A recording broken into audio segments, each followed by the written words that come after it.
Well, good morning, good afternoon, good evening, whatever time you're having an opportunity to watch this podcast. I'm John Terry.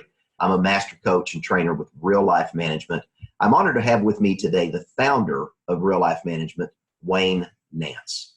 You know, as we look at what's going on here in America and around the world, we are dealing with a global pandemic called coronavirus. It's, as I describe it here in Hot Springs, Arkansas, where I live, it's crazy town. You can't find groceries on the shelf. Aspirin, Tylenol, ibuprofen, basic medical supplies are gone. It's for a lot of people the zombie apocalypse being lived out in real life, all because of this silent, nameless killer that's floating around the world called coronavirus. Now, there's a lot of issues going on medically with this, and our government and medical officials around the world are scrambling to find a cure. But when we think about what's going on in the world around us, there's a lot more happening because of coronavirus, not because of the virus itself, but because of the way our attitude gets in the way. And I want to take just a few minutes to let our founder, Wayne Nance, talk about really what's going on. Wayne, I want to pose this question to you really on the onset. We're talking about a virus that's created fear. And anytime there's fear, there's panic. And when we think into what's going on here in the United States and in Texas where you're at, one of the issues that we're seeing, people that are being cooped up and are being forced either through self-quarantine or mandatory stay-at-home orders by certain states or certain municipalities, that's causing some problems in the home. Would you like to elaborate on that? Yes, John, under one condition. If you remember that the commitment you made, if I would do this with you today, you would send me a case of toilet paper. So I will do my best to get you some toilet paper. So, John, you bring up a really good point. You know, no matter whether you're in Texas or what state you're in today, one of the things that Real Life Management and my message has always been is that we have basically three crises in America. We have obesity, we have finances, and we have broken relationships. That's our three crises in America. And it's been that way for probably the last 75, 80 years at least. Probably longer, but I just don't remember longer. Many people today are cooped up with people that they wish they weren't cooped up with. When you're quarantined, that can be a positive. If you're a loving, happy family, you get to finally spend some real quality time because daddy and mommy are home. If you're not that happy family, you're not the Cleaver Beaver family, you might be locked up with a monster. You might be locked up with somebody that you just don't like. And so one of the things that's been a real issue that Real Life Management addresses every day, whether we write about it or talk about it, or I work one-on-one with someone, and I know you do the same, John, we're talking to people that are abused. Bottom line, domestic violence. Now that can be emotional or physical. It can be with our children or with the spouse. So what's happening in America today that nobody really talks about a lot is that the longer we quarantine, the people that weren't happy and comfortable being together a few hours a day are now locked up for 24 hours a day. And we're going to see a major rise in abuse of children and women in America. If you talk about money, money is something that most families, 85 to 90% of American families live paycheck to paycheck. And that's been historical for the last 50 years that we've done research.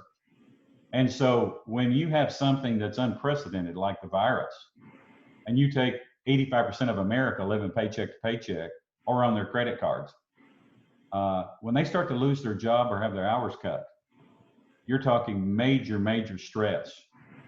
And finances is the biggest stressor in America. So what happens now is we compound the discussion about violence in the home with stress of money on top. And so now you've got money and stress and relationships crossing boards. And then, last but not least, because we're in the stores trying to find anything we can to eat, people who fight obesity, this is a terrible time for them because now this is a kind of a, hey, come on in and buy all the Cokes and Twinkies you want, because the one thing that the stores don't really ration is they don't ration your Coca-Cola and your Twinkies.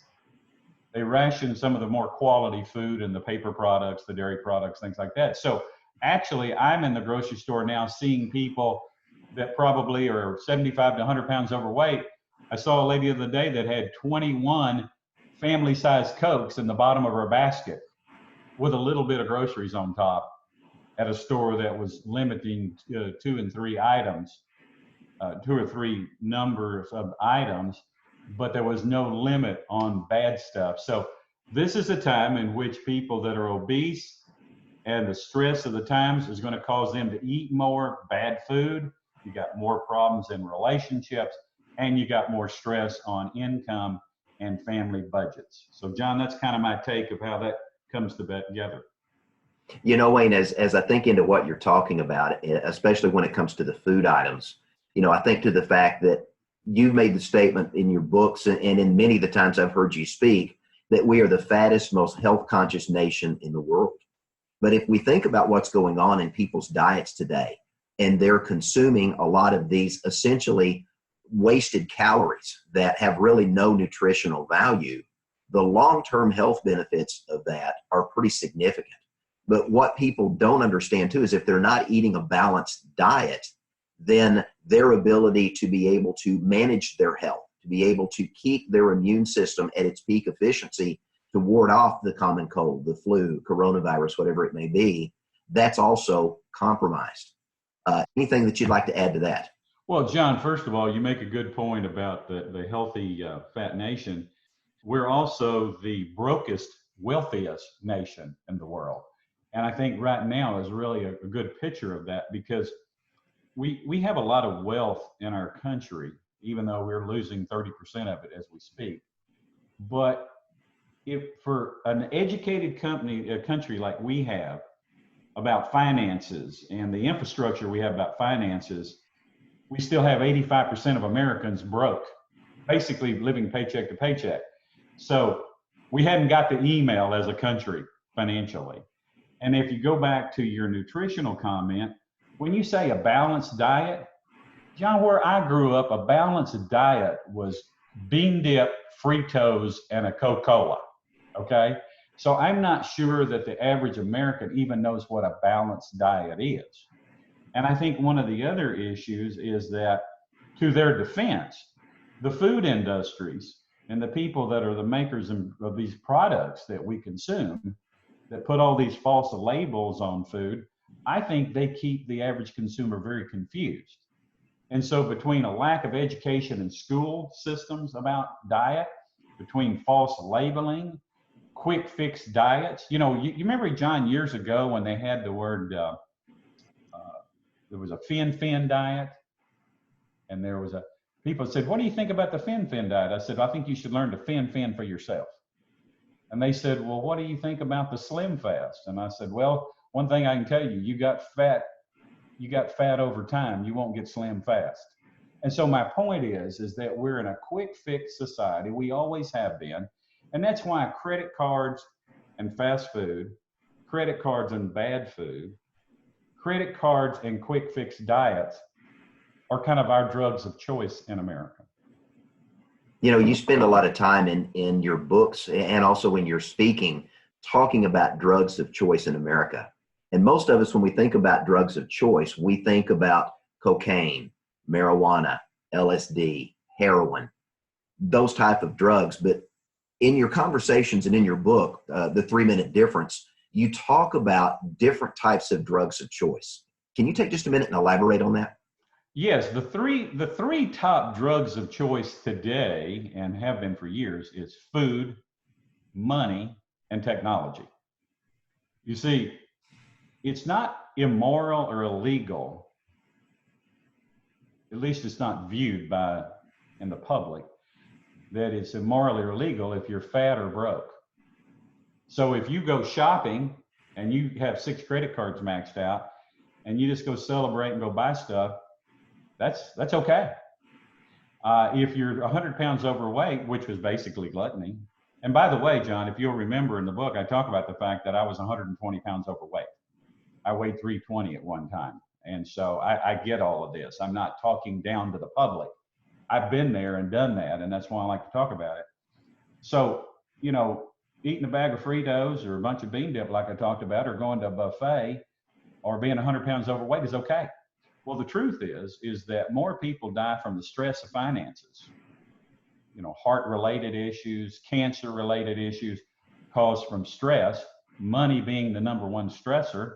So more people die from stress-related money issues and obesity issues, all the cancers and high blood pressure and diabetes that comes from obesity. More people die from that than drug overdose. And so we like to talk about things that we think are immoral or illegal, which is drug and alcohol abuse. But we've already had a crisis in America for years of bigger drugs, and that is the food and the money crisis. So I think that technology is now coming in a strong third and moving its way up, because now every waking hour, we've all got our iPhone, our Android phone, or we're on our computer, and we're trying to entertain ourselves to get away from the reality of life. And so now it's become our latest drug of choice. Now, some people have all three. Some people their money is their focus or lack of focus. They're overweight and they've got technology going. So that's a trifecta, John. Wayne, I think about the teaching that I've done from your series and from your books over the years. And we talk about the connection between finances and relationship and health and wellness. And I think you really touched on a few things right there. When we think about the fact that the money that we deal with and the stresses from money have a significant impact in our relationships, because when we're under stress, we tend to take that out on the people that we're closest to. And at the same time, when we get under stress, our body craves a way chemically to fix that stress. And when we go to these foods of choice that you've talked about, the bean dip, the Coca-Cola, the candy bar, the cookies, for me, it's Mountain Dew. I love Mountain Dew, and I have to be careful. Now, Mountain Dew research has shown us that Mountain Dew is the only one that works well, John. But as we think into those, Wayne, and we really think about that, I don't think most folks have thought about that connection between money and relationships and our health. But they really are all connected. Can you elaborate on that just a little? Well, I can elaborate because I had 26 publishers turn us down in New York when my agent and I, about 10 years ago, wanted to get the book published, Thin, Rich, and Happy, that you can see over my shoulder. And we were very fortunate that Thin, Rich, and Happy ended up being published in Spanish and Russian-speaking countries. But the point was, I walked the streets of New York with my agent for over a year, and 26 publishers turned us down before Simon Schuster did the book for us. And the reason they turned us down is they said, nobody's ever connected those dots, and nobody will care about that. They said, Wayne, we'd like for you to do a book on money. We'd like for you to do a book on food and abuse. We'd like for you to do a book on broken relationships. But if you want to do a book about the three, we've never done that before because we've never thought about that before. And I said, that's the problem in America. And I'm going back to 2008 having those discussions. I said, that's the problem in America. We don't understand what the top drugs are, and we don't understand the connection. But I can tell you this, John, I was a financial advisor for 25 years and had 3 credit cards maxed out myself before I started this company. And so at the end of the day, I was fat. I had credit cards charged up. My wife and I were struggling with our relationship. I was on the road. My kids didn't see me. I had all of that stuff going, John. And so not only can I talk to it, I can relate to it personally. And I believe most people watching this cast today can relate to that in some way. And so it will be today, it was 50 years ago, and it will be in 50 years from now, John, when the virus has passed. The top 3 issues in America are going to be our health, our money, and our relationships. And they're interwoven because you can't isolate them in little boxes. Life's not like that. And that's what we try to do. The financial companies say, if we'll just fix your finances, you'll be okay. The diet people and the gyms and the workout folks of America say, let's just make you thinner and healthier and you're going to be okay. The psychologists will say, let's just work on your marriage and your parenting, you'll be okay. If life could be put in those boxes, that would be beautiful. But you can't do that. Those boxes cross lines and they feed each other, either in a negative way or a positive way. Yeah, I know some of the research that we've done here at Real Life Management, and you talk about that in your books. And as I have an opportunity to do either public speaking or personal coaching with clients related to real life, I echo some of the statistics that our data going back 30 plus years shows us, is that 85% of Americans are essentially broke. 2/3 of them are obese based upon the CDC standards. Yes. Over half of all marriages end in divorce. So that connection that is there is really, I think, the missing element that people just overlook or don't realize is there. And I love to make the statement, you don't know what you don't know. And one of the things we've been able to do with real life management is to help people see what they don't know and to realize what they don't know. And it starts with a 3-minute survey. Wayne, can you take just a minute as we get ready to wrap up this particular episode of Living Real Life and talk about the 3-minute survey and the value of taking this survey can bring to an individual that maybe is struggling with money or struggling with relationships or struggling with health and wellness issues or all of the above? Yeah, John, I spent over 30 years working with personality therapists, psychologists, et cetera, working on the development of the survey. I don't like personality tests, don't believe in personality tests. Think they're pretty much a shallow exercise, futility exercise, because they go about 4 layers deep. At Real Life Management, after all 40 years of research, we developed a 3-minute survey, and the Army used it for 7 years, where I worked with them on suicide, sexual assault, and domestic violence research.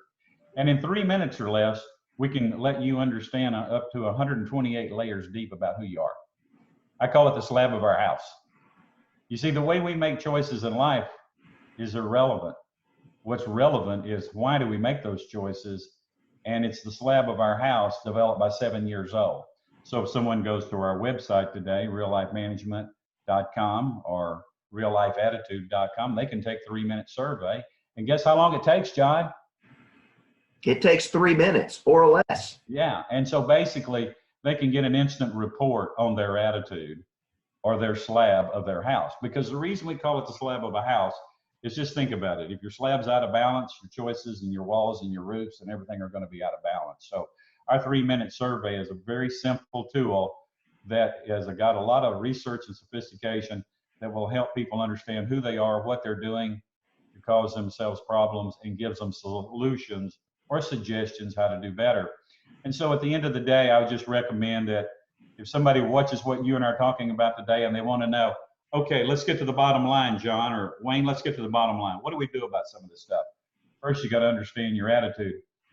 The guy that I got to meet that was a mentor to me and spent a lot of time making sure that I could follow his directions and just respected what he did by going to many of his presentations and had the pleasure of getting to meet him personally was Zig Ziglar.